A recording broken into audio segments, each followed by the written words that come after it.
Olá, minha gente, sejam muito bem-vindas, muito bem-vindos à oitava parte de Economia aqui no Escuta Estuda, e creio ser a última parte que pretendo fazer sobre os conceitos, interpretações, tanto keynesiana quanto neoliberais, sobre a economia em si. Não que o assunto se exauriu, mas para que não fiquemos de forma indefinida criando diversos áudio resumos, vamos terminar essa parte teórica ali para depois fazer uma nova playlist e tratarmos mais especificamente da economia brasileira, de como que ela se desenvolveu desde 1500 até o ano 2020, podemos assim dizer. Mas vamos aqui relembrar o que falamos no último áudio resumo, que foi sobre a moeda. Tratamos das funções, dos tipos, as funções como meio de troca, unidade de compra, reserva de valor, os tipos de moeda papel, moeda escritural bancária, que vamos tratar agora, moedas baseadas de metais preciosos, como também as quase moedas, o RV, que explicamos aqui na questão do Plano Real e que falaremos quando abrimos a nova playlist sobre a economia brasileira. Falamos também da demanda e oferta. As pessoas demandam a moeda e o governo tem o controle, tanto pela política, pela política fiscal quanto a política monetária, principalmente a monetária, é essa que vai ofertar a moeda. E aí tratamos de explicarmos alguns agregados monetários, como o M1, que são os meios de pagamento, o M2, os meios de pagamento ampliado, o M3, M4, tratamos de toda essa parte aí, e não é muito fácil de explicar sem aqui recursos gráficos, mas o nosso objetivo mesmo é apenas um áudio resumo e não a explicação tintim por tintim. Se quiser, obviamente, tem nos livros, manuais, mas se está aqui ouvindo, tem alguma noção.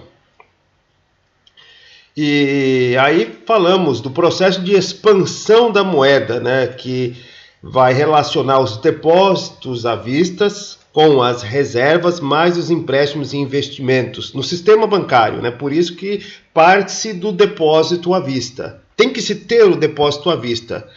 Por quê? Porque existe também um valor fora do sistema bancário, que é o papel moeda em poder do público, que não está dentro ali. Quer dizer, o poder do público pode estar dentro, pode estar fora do sistema bancário também. Tem o papel moeda em poder do público. Tem o que está dentro do sistema bancário e o que está fora do sistema bancário. Mas vamos lá. Como é a criação e destruição dessas moedas escriturais? O processo de expansão de moeda, por assim dizer. Nas reservas que se conta aqui dessa pequena equação que acabei de dizer, que são os depósitos à vista, mais as reservas, mais os empréstimos e investimentos. Quando se fala das reservas, junta-se tanto as compulsórias quanto as voluntárias. As compulsórias já tratamos aqui quando falamos da política monetária, o depósito compulsório que os bancos têm que fazer no Banco Central. Tem que reservar uma quantidade para que o Banco Central tenha o poder organizador do sistema bancário, que, como vimos, é muito importante para uma economia. Uma economia sem sistema bancário, ela não funciona.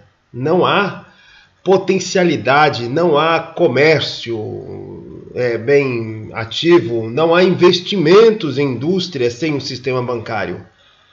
Se saímos da ignorância, aquela ignorância política, que muita gente se torna massa de manobra por não entender que é necessário um sistema bancário. Só que o sistema bancário ele tem que fazer o seu papel como sistema bancário, que é fazer a ligação entre os emprestadores, os que têm dinheiro sobrando, para os que necessitam de dinheiro, fazer essa relação, cuidar da capacidade de pagamento de uns, da devolução desse dinheiro com algum tipo de juros, vantagem ao outro, e ali ele vai retirar também os seus ativos, que é a gerência dessa parte aí. E se um dos bancos tem problema, o sistema pode se contaminar e cair por terra toda uma questão de credibilidade e até mesmo de investimentos, de empréstimos, de valores.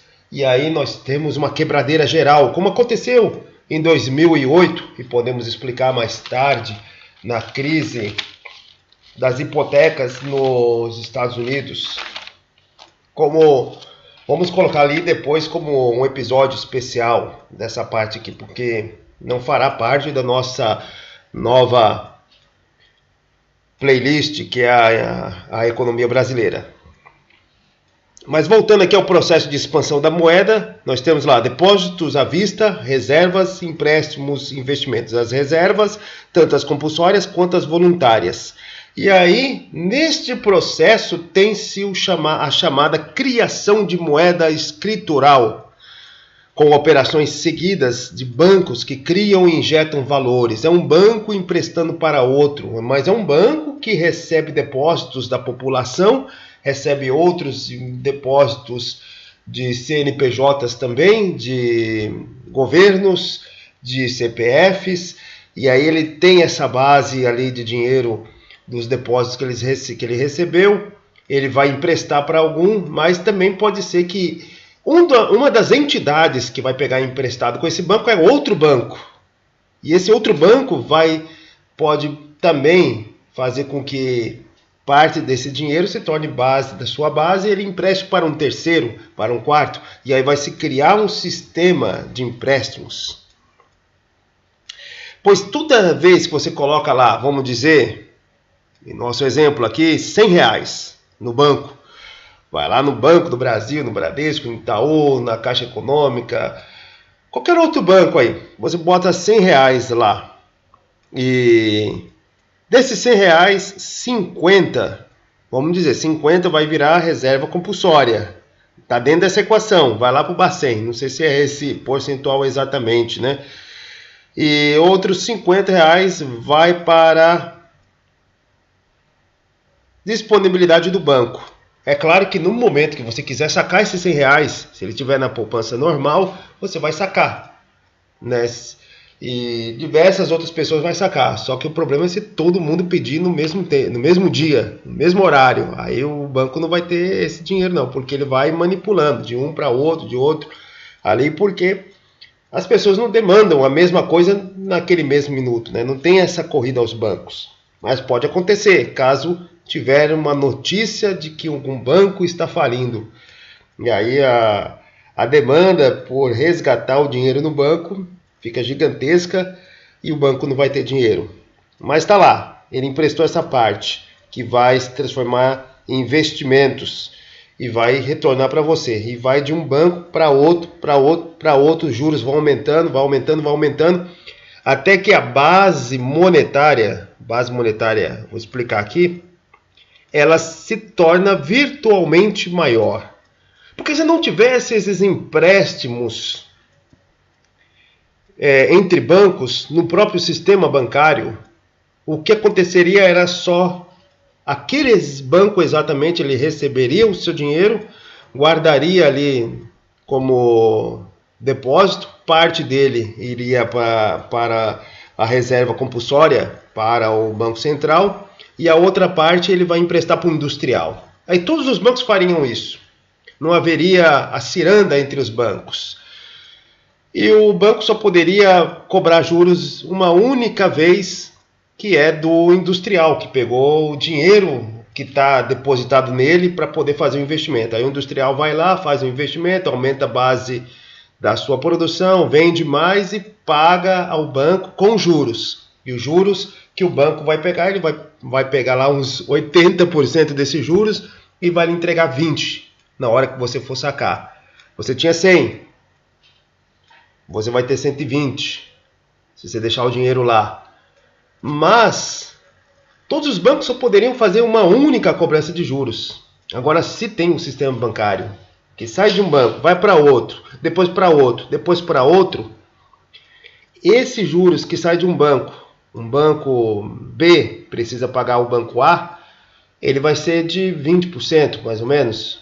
Estamos exagerando aqui, mas aí do banco B vai para o banco C, aí aumenta mais uns 10%, vai para 30%, do C vai para o D, vai para 40%, do D vai para o E, vai para 50%.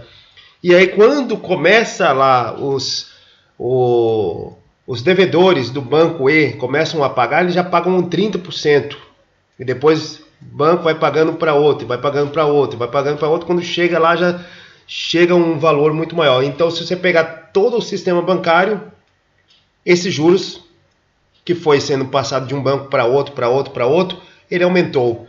Num sistema bancário que não tem esses empréstimos recíprocos, a base de dinheiro, a quantidade de dinheiro circulando vamos dizer,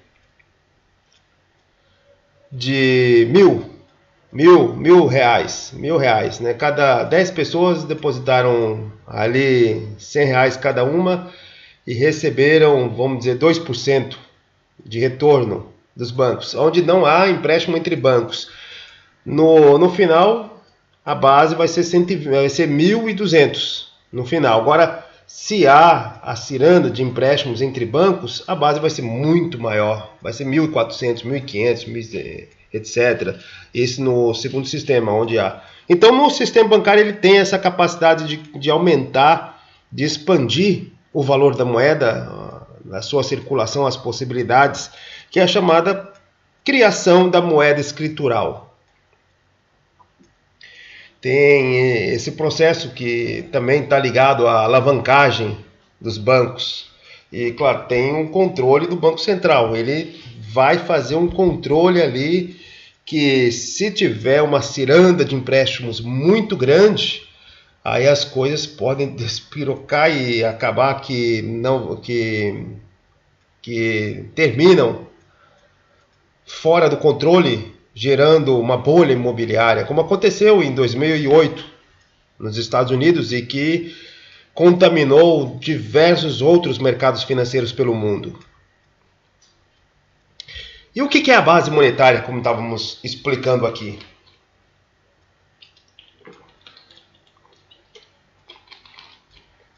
A base monetária. Falamos lá do M1, M2, M3, M4, quando explicamos sobre esses M1. M1, por exemplo, o que é o M1?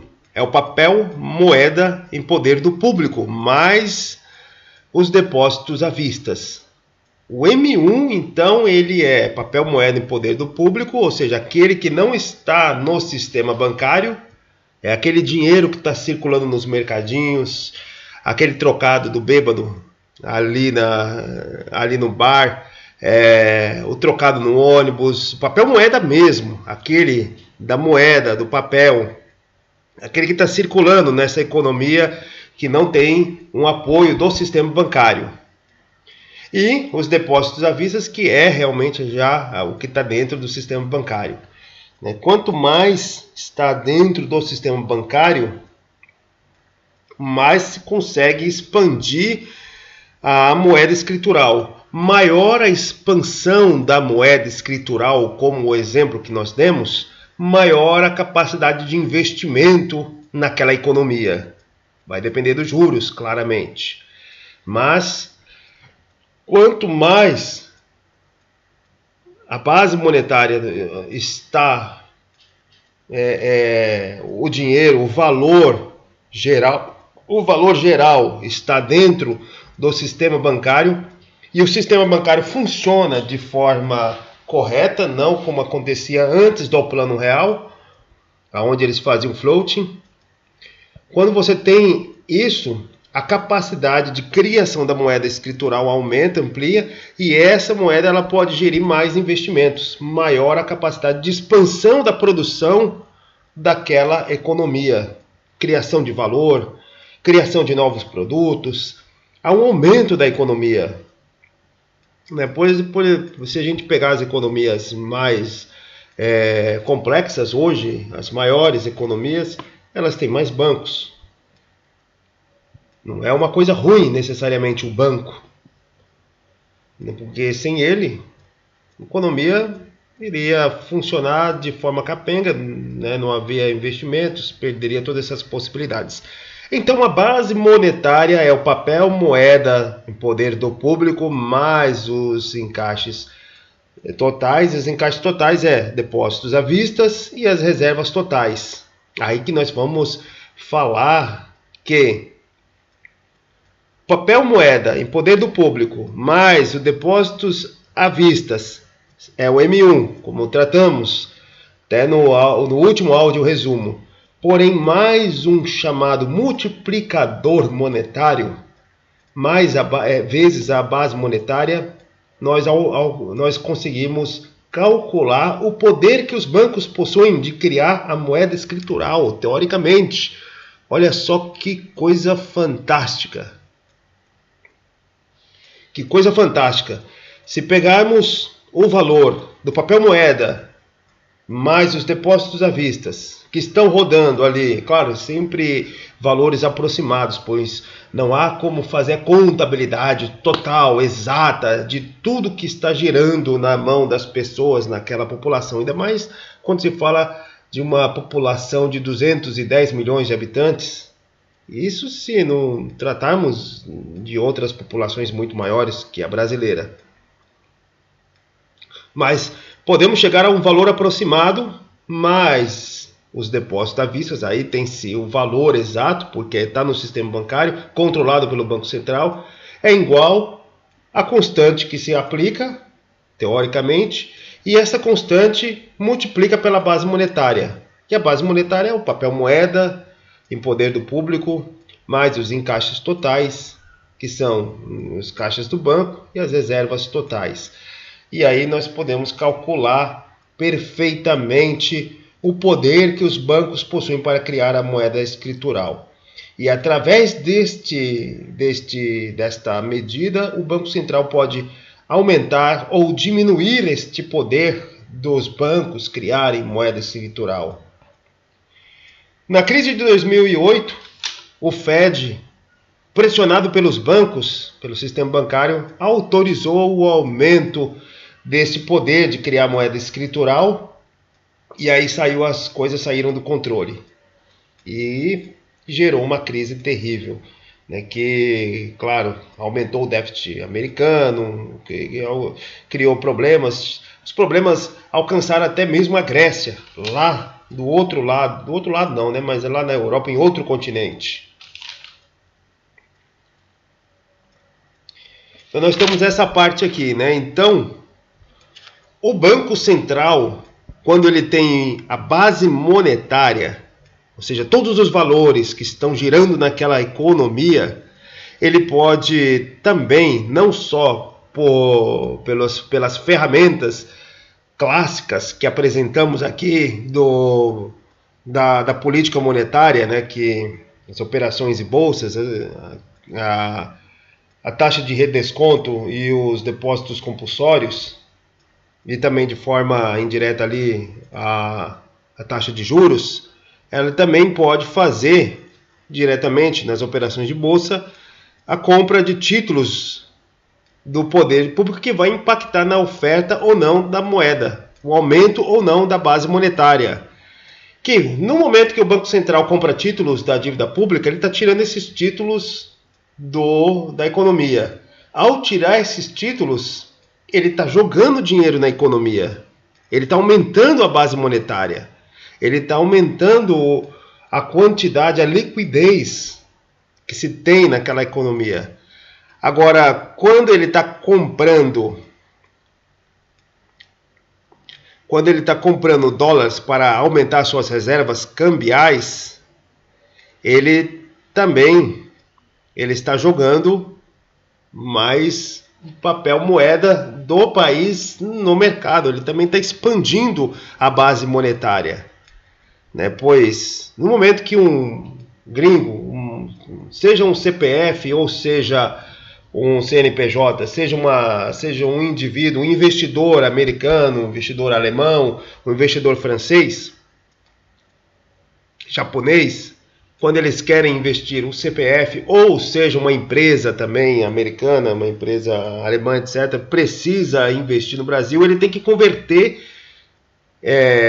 os seus valores em real. Se eles for francês, alemão, ele vai pegar o euro, vai comprar real para poder operar dentro do Brasil. E aí, quando ele faz isso, né, ou ele pode também fazer em dólar, né, ele pode comprar dólares e dos dólares eles comprar os reais. E aí ele pode comprar esses dólares com o Banco Central, que vai guardar esses dólares, vai dar esse real na mão deste indivíduo ou desta empresa, que vai atuar dentro do mercado nacional, do mercado brasileiro. E aí vai aumentar a base monetária. Aumentando essa base monetária, ele virtualmente também está aumentando a renda nacional, pois estas empresas estrangeiras, ou esse indivíduo, esse investidor estrangeiro, se ele não for um especulador, porque o especulador ele pode apenas demandar moeda para depois vender essa moeda de novo, só para poder lucrar com essa atividade. Se ele não é um especulador, ele vai demandar investimentos em alguma outra empresa nacional ou uma filial que dessa empresa esteja no Brasil. Ele vai demandar serviços, ele vai aumentar a liquidez e os serviços e bens dentro daquela economia, dentro da nossa economia, neste exemplo hipotético que estamos tratando aqui. E aí, nesta forma, o governo, pelo Banco Central, está colocando mais dinheiro na economia. Se é para investimento, é bom porque ele vai aumentar a capacidade de produção, vai suprir a demanda. Agora, se é especulação, é problema porque é questão de pouco tempo que grande parte desse dinheiro vai reverberar para fora do país, diminuindo, né, e gastando as reservas do Banco Central, né, porque no momento que ele está saindo, o Banco Central tem que comprar, tem que pagar ele em dólar. Mas aí que vem a grande questão. A economia é uma ciência humana, ela não é uma ciência exata, porque ela trata de relações sociais, humanas, principalmente econômicas, né? A troca de bens, mas pela ótica, várias óticas dos grupos, né? Das entidades, das organizações que operam dentro da hierarquia das organizações. Nós temos a maior de todas, o país. No país nós temos as empresas, temos empresas públicas, tem diversas organizações. Aí a economia ela trata disso. A forma de se ver da economia vai depender da linha que se segue, que já estudamos aqui. A linha clássica, os liberais, neoliberais e os keynesianos, que vão tratar desta ideia sobre a economia, as visões sobre o papel moeda, sobre a base monetária. E a visão clássica, ela já tem um viés diferente da visão keynesianista, né? Tem, né, há de se entender, como está dito no próprio manual que eu estou lendo de economia, que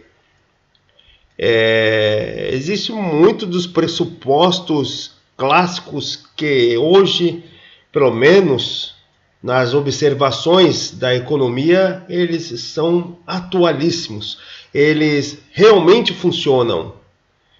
E existem muitos pressupostos keynesianos que também funcionam, né? E aí tem que saber a interpretação. E existe às vezes um momento em que as coisas se invertem completamente e as coisas que antes funcionavam não funcionam. Mas vamos lá, o pressuposto da economia clássica, né? Os clássicos, os economistas lá, David Ricardo, Dan Smith, ou Say, né, o francês, eles estavam trabalhando com a ideia de que a economia sempre tende a alcançar o pleno emprego. O que é o pleno emprego? É quando toda uma população economicamente ativa, em idade ativa, está empregada. Para os clássicos, se não fazer nada, o governo não interferir na economia, a economia vai chegar a este ponto naturalmente, sem nada acontecer. Apenas o governo ele vai ter que só fazer. Os clássicos eles acreditavam que não precisava fazer nada, absolutamente nada, que a economia chegaria ao pleno emprego. Todo mundo teria emprego, todos, até as pessoas com todos os graus de instrução, com homens, mulheres, teriam emprego, poderiam sustentar seus filhos sem problema nenhum. Depois veio a crise de 29 mostrando que não, os keynesianos, e depois uma nova linha neoclássica que segue muito dos pressupostos dos clássicos, mas acredita que existe um papel mínimo do Estado, que é desatar os nós para que a economia continue se adequando naturalmente a tudo. A economia naturalmente ela chegaria ao pleno emprego se o governo tivesse apenas a sua atuação pautada em resolver os problemas. Somente retirar aquilo que pode atrapalhar a economia. Só retira aquilo que atrapalha a economia e que a economia vai se adaptar sozinha a toda aquela sociedade e vai oferecer emprego. Que nós tratamos que os keynesianos, depois de John Maynard Keynes, não acreditam nisso. Acreditam que a economia ela pode não chegar no pleno emprego e muito mais. Ela pode entrar em equilíbrio, tendo naquela sociedade uma grande, vasta população desempregada. Mas voltando aos clássicos, eles acham que vai se chegar ao pleno emprego naturalmente. Então, nós temos que a oferta de moeda por si só é uma interferência do governo na economia, uma interferência não desejável que vai gerar simplesmente inflação. O raciocínio deles é o seguinte: a produção, a oferta, ela não vai acompanhar o aumento da base monetária. Se você tem uma população, ela tem a sua demanda e você tem a oferta. Sendo que, para os clássicos, como já dissemos, a oferta cria a demanda. A oferta ela vai criando a demanda. Conforme a oferta vai aumentando aos poucos, a lei de Say, ela tem um fundo de verdade, porque a médio e longo prazo, conforme vai aumentando, as necessidades vai se criando. As pessoas vão comprando coisas que às vezes nem precisa. O capitalismo ele cria as demandas para poder acompanhar a oferta que ele passa. Só que esse movimento não pode ser brusco, nem de um lado nem de outro. Quando você tem uma oferta muito grande e a demanda não acompanha, acontece uma crise, como aconteceu em 1929, onde todo mundo queria vender e ninguém queria comprar. Embora vários economistas dizem que ali era mais uma crise de demanda, não exatamente de um excesso de oferta, como o próprio Keynes diz também. Mas se acontece o contrário, a demanda ultrapassa a oferta por um motivo artificial, segundo os clássicos, aí você vai ter a inflação. Como que é esse motivo artificial? Esse motivo artificial é quando o governo interfere na economia emitindo muito papel moeda, e esse papel moeda aumenta momentaneamente o poder de compra da população, e ela sai doida para comprar coisas e a produção não acompanha. Porque o aumento da produção é progressivo. A demanda tem que vir atrás, segundo os clássicos. Segundo os clássicos, a demanda tem que vir atrás.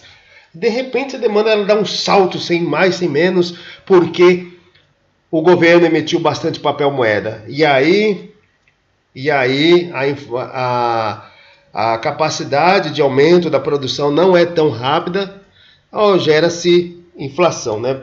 De forma matemática, os clássicos, a teoria quantitativa da moeda, diz que existe M, que é a oferta de moeda, essa que o governo controla, vezes a velocidade de circulação, é uma constante. Por que uma constante? Porque a população ela não aumenta drasticamente. A população ela não tem um aumento drástico de um dia para outro, por isso que é uma constante. Nós temos hoje 210 milhões de habitantes, daqui a um ano não vai ter 250, não vai aumentar 30 milhões de habitantes, sem mais, sem menos. Então é uma constante. Então é oferta de moeda vezes a velocidade de circulação, que é igual ao nível de preços, P, vezes o número de transações. O número de transações também não vai aumentar na teoria clássica, porque a teoria clássica parte do pressuposto que chega-se ao pleno emprego. Se grande 98, 99% da população está empregada, então o número de transações daquela população não vai aumentar repentinamente também, pelo mesmo motivo que não vai aumentar a velocidade de circulação do papel moeda ali na economia. Então, quando existe um aumento repentino do MV igual a P vezes T, quando há um aumento repentino da oferta de moeda, a única coisa que vai acontecer, segundo os clássicos, é o aumento dos preços. O aumento dos preços. Não há capacidade de acompanhar o acompanhamento da produção. Até que, se o governo continuar emitindo papel moeda, conforme os clássicos, vai se ter essa corrida, pois a produção ela não vai conseguir acompanhar o aumento de tempos em tempos da oferta de moeda, o aumento de renda artificial da população. É artificial porque não há um aumento concreto do nível de emprego, né? Porque os clássicos dizem, já está no pleno emprego. Não há aumento do nível de emprego, não há um aumento da produção do país, não há um aumento, só há um aumento do papel moeda circulante. E aí esse aumento do papel moeda circulante, ele vai ser coberto pelos comerciantes com o aumento dos preços. E aí gera-se inflação, uma chamada inflação inercial, que hoje nós temos ela gigantesca na Argentina, nós temos também na história do Brasil até o Plano Real. E lembrando que a inflação, ela não é só isso também, ela pode ter vários componentes. Chegaremos lá quando falarmos da inflação, né? No governo militar, quando eles assumiram em 1964, eles tomaram a decisão de não combater a inflação e sim conviver com ela, que foi, a meu ver, nos meus estudos de economia, foi algo trágico, que foi sendo empurrado com a barriga ao longo dos anos. E iremos estudar quando falarmos da economia brasileira. Agora, segundo Keynes, como dissemos, não há um equilíbrio entre o pleno emprego. A economia pode se estabelecer naquela população e ela pode entrar em equilíbrio sem que empregue todo mundo. Pode acontecer isso, segundo o Keynes. O que tinha acontecido em 29 é que ela teve uma crise de demanda, uma baixa na demanda, e pode também ser uma crise de muita oferta, depende do ponto de vista, mas essa crise, depois de um tempo, vai causar um equilíbrio em que a economia ela não vai nem crescer nem diminuir, mas não vai empregar todo mundo. E aí, segundo o Keynes, o governo tem que entrar, mas não exatamente só com oferta de moeda. Pois é válido sim para o Keynes a emissão de moeda, não de forma também exagerada, porque vai também causar um não acompanhamento da oferta. Mas é por outros motivos, pois, segundo Keynes, é a oferta que corre atrás da demanda, no geral dos casos, na grande parte. Pelo menos a curto prazo é isso realmente que nós podemos assistir nos mercados, né? A curto prazo, a oferta acompanha a demanda. A médio prazo, o capitalismo ele consegue criar demanda para coisas que estão sendo ofertadas, sem muitas necessidades assim, reais. Aí sim que a oferta começa a longo prazo criar a demanda. Mas isso aí é uma outra discussão. Para o Keynes, a curto prazo, que é o que importa, né? Pois quando perguntaram para Keynes e o médio e longo prazo, principalmente ao longo prazo, né? O Keynes ele só falou que a longo prazo todos nós estaríamos mortos, que não precisaríamos importar com longo prazo. É claro que podemos importar, mas as pessoas hoje, obviamente, elas se importam simplesmente muito mais com curto prazo. Elas querem ver o resultado acontecendo. Isso é natural do ser humano. Então, segundo Keynes, quando existir esse equilíbrio, pode-se aumentar os gastos do governo, pode-se aumentar também a base monetária ofertando moeda. E segundo Keynes, a oferta da moeda, se ela é controlada, ela não pode ser de qualquer jeito, pode também, junto, aumentar os investimentos. Aumentando os investimentos, aumenta-se a renda e pode-se aumentar também o nível de emprego. Só que o nível de emprego só vai aumentar se houver um investimento. Se a taxa de juros é alta, a emissão de papel moeda com a taxa de juros alta pode sim gerar especulação e não investimento. Se não gerar investimento, não gera emprego. Não gerando emprego, o aumento de renda é fictício e ele vai cair pela inflação. Mas se tiver a taxa de juros baixa, uma oferta de moeda por parte do governo controlada, não exagerada, e um estímulo ao investimento como gastos do governo, o investimento do governo, né, e aumentando a demanda, vai aumentar a renda de forma real, segundo Keynes, aumentando também o nível de emprego. E aí isso não gera inflação, mas gera um aumento da economia. Bom, senhores, é isso que nós tínhamos para tratar aqui. Vamos finalizar. Futuramente podemos terminar a nossa explicação aqui com uma reflexão final. E aguarde que teremos a nossa playlist sobre a economia brasileira desde 1530, na verdade, é onde começa mesmo algum tipo de atividade. Apesar que tinha o escambo do pau-brasil, né, a população mesmo começa a ser montada em 1530. Mas aí depois vamos falar da economia, dos ciclos. Rapidamente vamos falar dos ciclos, né, porque o que precisamos entender mesmo é a economia moderna, desde lá do Getúlio Vargas até os tempos atuais. Muito obrigado por quem escutou até aqui, se inscreva no canal e até o próximo áudio resumo.